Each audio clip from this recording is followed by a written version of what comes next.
পশ্চিমবঙ্গের জেলায় জেলায় আবার নতুন করে দুর্যোগ ফিরতে পারে। বিশেষ করে উত্তরবঙ্গে লাল সতর্কবার্তা রয়েছে আগামীকাল থেকে। দু এক জায়গায় অতি ভারী থেকেও বেশি বর্ষণ হতে পারে সম্ভাবনা রয়েছে জলপাইগুড়ি এবং আলিপুরদুয়ার জেলাতে। উত্তরবঙ্গে আবার নতুন করে বৃষ্টি বাড়তে পারে 20 তারিখের পর থেকে। কোন কোন জেলাগুলোতে বৃষ্টির সম্ভাবনা বেশি রয়েছে, কেমন হতে পারে, এই সমস্ত বিষয় খুব সংক্ষেপে আপনাদের জানানোর চেষ্টা করব। তাই প্রথমেই দক্ষিণবঙ্গের আপডেট আপনাদের জানাচ্ছি। বিশেষ করে আগামী কয়েকদিন 20 তারিখ পর্যন্ত দক্ষিণবঙ্গে বিরাট কিছু হচ্ছে না, কারণ এই মুহূর্তের যা খবর রয়েছে নিম্নচাপ আস্তে আস্তে সরছে এবং নিম্নচাপ আগামী 24 ঘন্টার মধ্যে অনেকটা দুর্বল হয়ে যাবে, এমনটাই বলছেন ভারতীয় আবহাওয়া দপ্তর। এই মুহূর্তের যা খবর রয়েছে উত্তর উড়িষ্যার সঙ্গে রয়েছে গাঙ্গেয় পশ্চিমবঙ্গ এবং ঝাড়খণ্ড লাগোয়া জায়গাতে, ঠিক এই জায়গায় মোটামুটিভাবে নিম্নচাপটা অবস্থান করছে।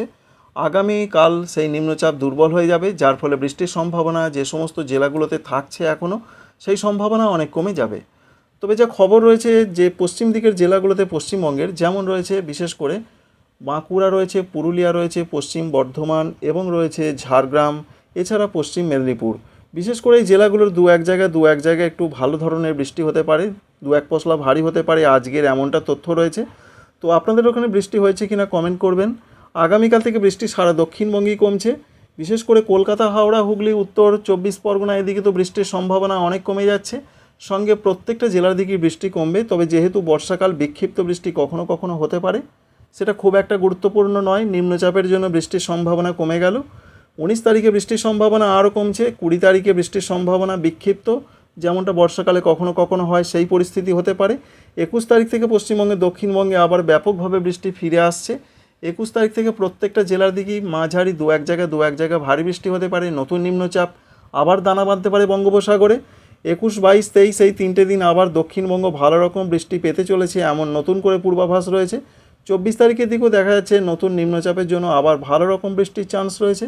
উপকূলবর্তী জেলা নদিয়া, সঙ্গে রয়েছে বীরভূম, মুর্শিদাবাদ, এই জেলাগুলোর দিকে মোটামুটি হালকা মাঝারি হলেও উপকূলবর্তী জেলা 24 পরগনা, মেদিনীপুর, কলকাতা, হাওড়া, হুগলি এদিকে ভালো রকম বৃষ্টি হতে পারে, এমনটা সম্ভাবনা। তাই 21 তারিখ থেকে দক্ষিণবঙ্গে পরিবর্তন আসছে, আবার বৃষ্টি বাড়তে পারে। উত্তরবঙ্গের জেলাগুলোতে রয়েছে লাল সতর্কবার্তা, সেটা রয়েছে আগামীকাল থেকে। বিশেষ করে জলপাইগুড়ি, আলিপুরদুয়ারে অতি ভারীর থেকেও বেশি বৃষ্টি হতে পারে, তাই লাল সতর্কবার্তা। 18 তারিখ এবং 19 তারিখ সেরকমই পূর্বাভাস দিয়েছেন ওয়েদার অফিস। তবে যা পূর্বাভাস আমরা দেখতে পাচ্ছি বিশেষ করে যেমন রয়েছে দার্জিলিং, কালিম্পং, সঙ্গে রয়েছে কুচবিহার, এই জেলাগুলোতে অরেঞ্জ অ্যালার্ট জারি রয়েছে।